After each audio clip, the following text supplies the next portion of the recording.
Okay, so good morning again. As I bet you already know, I'm Chiara from Cineca, but right now I'm going to present you a new project, a new European project we're involved in. It's called OpenAgri, and its motto is New Skills for New Jobs in Periurban Agriculture. So as you hear the word skills, and we are here, you can probably imagine that these skills will be badged. And that's exactly the point, but that's not the only point. So I'm going to talk about the different challenges that I expect from this project. We are quite in the beginning of the phase that involves us as badging platform.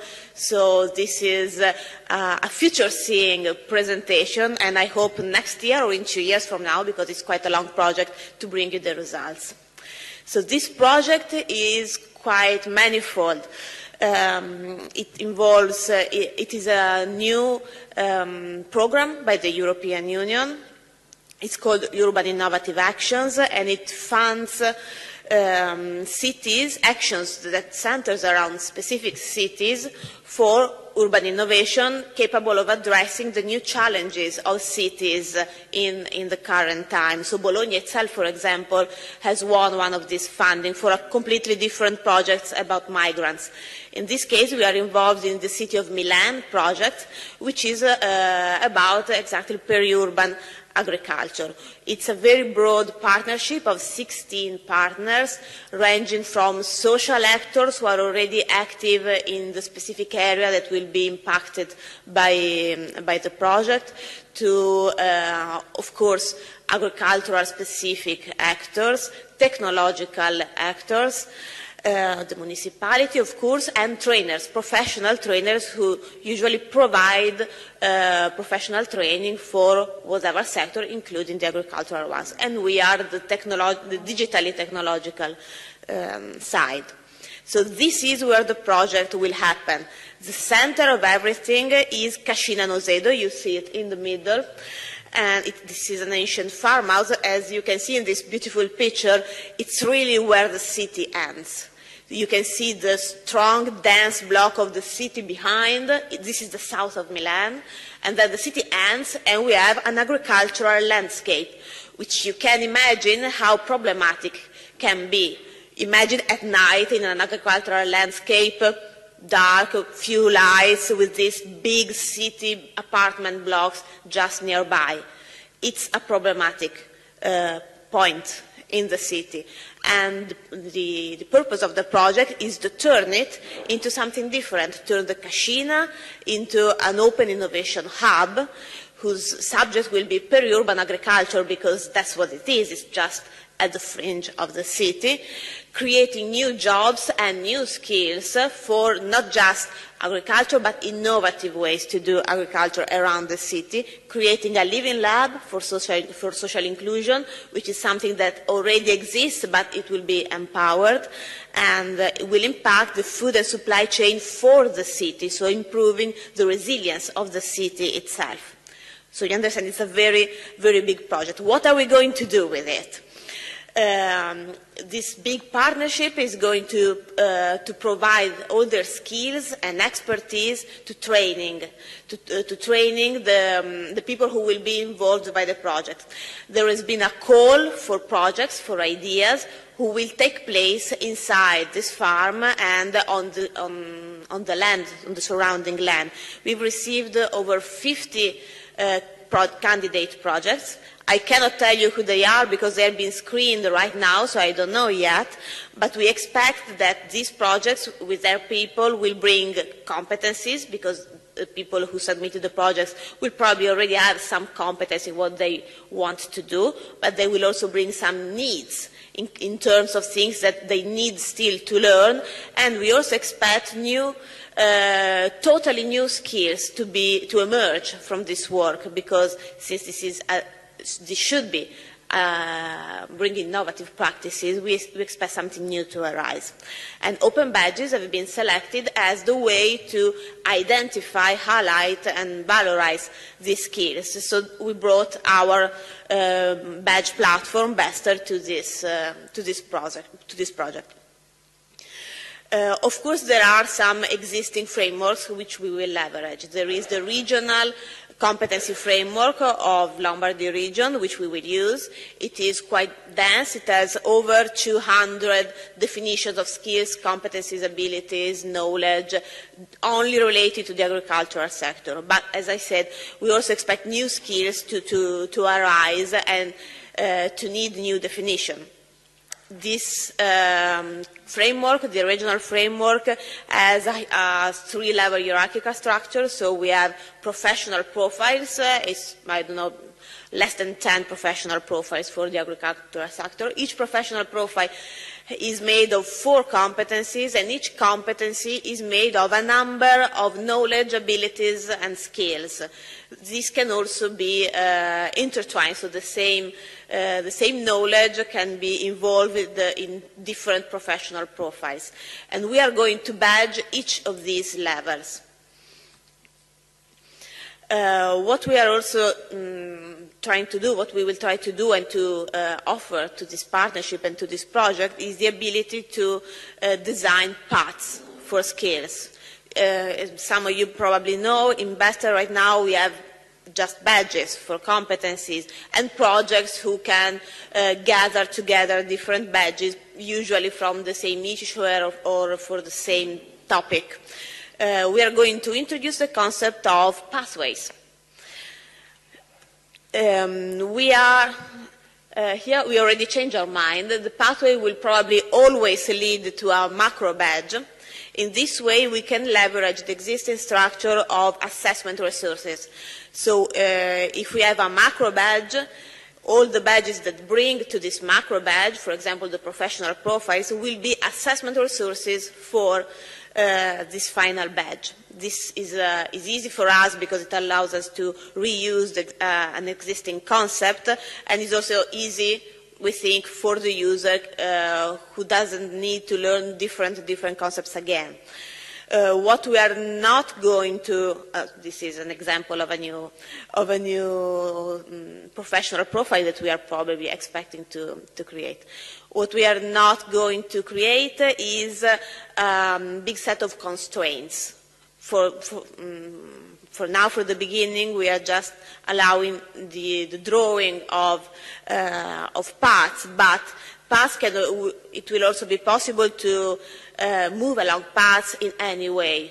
We are not defining that you need this badge before you do this other badge. And we are avoiding this not only because it's more difficult, and we do not want to overshoot, to create complex models that will maybe not needed, but also because we really need to differentiate this offer of informal learning and even it's a quite formal recognition. We need to differentiate that very much from the university didactic, which has these kind of constraints. So since we do both, it's really important that we highlight how different they are.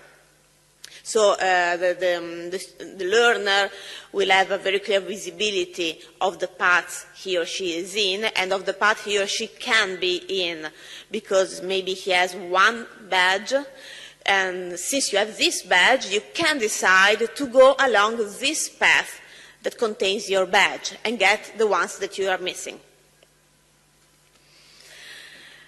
One challenge will be that badges will define competencies, and learning resources and assessment resources for these competencies will be provided by all the partnership. So we will need to find a way to connect this properly, to find an agreement on what given set of learning resources and assessment resources to which competency it provides, and give also proper highlight and value to the work that each partner is bringing. Paths will go through any badge independently from which partner is providing what. This might sound obvious, but the feedback that we have is that the issuer is felt as very important. On the other side, the issuer feels the badge to be very important as a branding way. So it's really needed for the badge to highlight who is the issuer or who is the assessment provider behind it, because that's needed by our issuers and by the partners. One extra challenge is to provide recognition. I mentioned assessment before, but how are we going to assess that learners have a given competency? Instead of creating, or maybe beside creating formal assessment points, since this will very much happen in the field, on the field, and this is quite literal in this case, we would like to enable open recognition on the field by peers, by all the participants. So we would like any participant to be able to recognize competencies in his or her peers or in the people that he or she is mentoring. This probably is not enough to issue a badge. So the structure that we are thinking about, leveraging the experience API that we have in the platform and the learning record store, is to provide to all the learners a WhatsApp easy way to recognize competency. And each time that a competency is recognized, this is recorded in the learning record store. When a given number of recognition happens, then the badge is issued. And this rule, how many recognition you need for a badge, if it's enough to only have peer recognition or you also need a formal assessment point, this is something that we will need to address for the specific cases with every partner. So this is the plan, to enable the network, the community network, to do proper recognition. So some challenges that we think we are facing. Recognition of existing competencies. As I mentioned before, I expect participants to bring their own competencies to this project. And we'd like these competencies to be recognized as they are put to work on the field. But why would they do that? We need to enable a mechanism that stimulates every participant to recognize existing competencies in their peers, staying truthful. Maybe through a bit of gamification, maybe not. This is still to be worked, and we really need to see what this community looks like before trying to and really work with it. So this is a challenge I already mentioned before. We have different activities, different partners, and we need to convey them, to channel them towards a set of standard competencies. Having a framework is a solution, but does not solve anything. We still need to connect, to map the activities and the learning towards these frameworks, and this will be a lot of work. In this process, we will identify and define the new competencies. This will need to be done, of course, by interviewing and dialoguing with all the partners which are domain experts, as we are not. We do not know anything about periurban agriculture. We need a good way to highlight which competencies are new. For the sake of valorizing the project itself, we need to be able to say we badge this number of competencies from the regional framework, and this number of competencies is new. We found this out. We created it right now in this project. But we shouldn't, I think, write this in the badge itself, because 10 years from now, the badge will still be there, and the competency, I hope, will not be new anymore. So we need to find a proper way to do this. A last challenge has been brought to us by our expert. Each of these urban innovative action projects has an international expert as advisor, and as he heard about all of this, he said on the network is on a community network, it's very important to have leadership, to have people who are spontaneously leader and make the community work, keep it active. You need to find a way to recognize this leadership, this spontaneous leadership, in order to keep it working even after the project ends. Because after OpenAgri ends, in 2 years from now, the Open Innovation Hub will stay there, and it needs to stay alive. So we will also need to find a way to badge this without having this very soft badge become just a kind of pat on your shoulder. Yeah, you've been a good boy, and everybody's been a good boy, which makes it useless. So that's it. Thank you.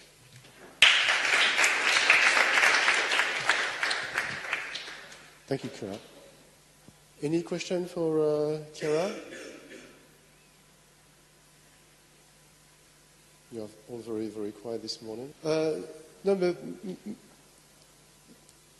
how do you think you will reconcile the desire to be innovative and to recognize new skills and existing framework? Because the emphasis now has been put on the existing frameworks. So you will create badges from existing frameworks. Yeah.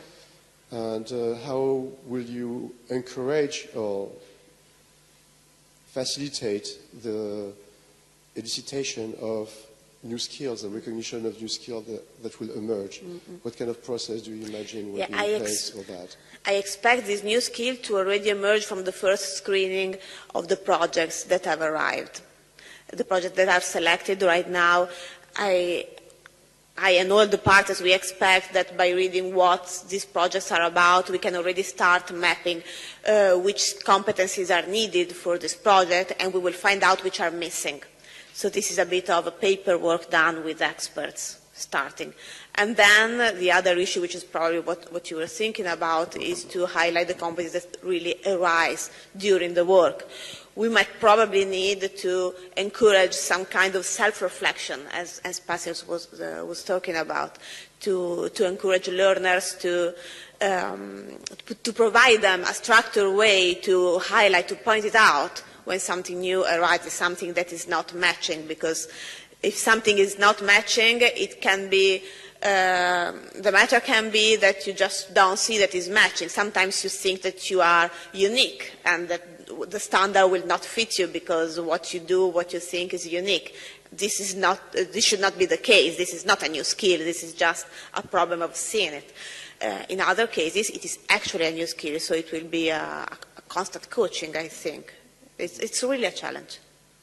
But could you imagine that you have badges that are not just about skills, but about achievements, about what they have done? So the name of a badge would be the name of the project or the name of the achievement. And then you could have, of course, these skills badge or competency badges, but also a range of recognition that would be more individual or collective, but less in reference to a formal framework.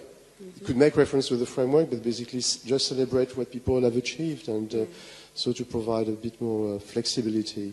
Yeah, this might happen. I think this will sort this out with the training partners. If this is useful also from a learning point of view, to highlight what you achieved, that you, I don't know, you've grown 3 cabbages, for example, successfully, and they were good. Maybe if this is useful, if this is felt to be useful, then we'll do it.